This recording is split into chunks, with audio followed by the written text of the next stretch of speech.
আপনারা জানেন আমাদের ভারপ্রাপ্ত চেয়ারম্যান ৩১ দফার যে একটা আমরা কর্মসূচি করেছি, তার মধ্যে কিন্তু একটা দেশকে পূর্ণাঙ্গভাবে শাসন করতে হলে যা যা দরকার, এরপরে গরিব থেকে ধনী লোক, শিশু থেকে বৃদ্ধ লোক, পুরুষ থেকে মহিলা থেকে শুরু করে কৃষক থেকে শুরু করে একটু যে যা যা আছে একটা দেশে সবাইকে নিয়ে এখানে আলোচনা আছে আপনারা দেখেছেন। এবং এই ৩১ দফার মধ্যে আমাদের এই সংস্কারটা সম্পূর্ণভাবে আছে। আমি আমার বক্তব্যতে অলওয়েজ বলেছি যে ডক্টর ইউনূস সাহেবকে বলছি উনি অত্যন্ত মেধাবী এবং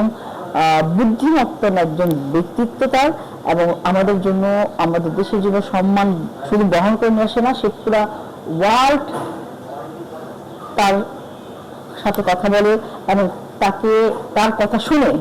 তাকে সহযোগিতা করার যে চেষ্টা, আলহামদুলিল্লাহ। তো উনাকে আমি বলি যে এই ৩১ দফার মধ্যে সংস্কার সব আছে। এই ৩১ দফার যেহেতু সংস্কারের জন্যই তো নির্বাচনটা পিছনে চিন্তা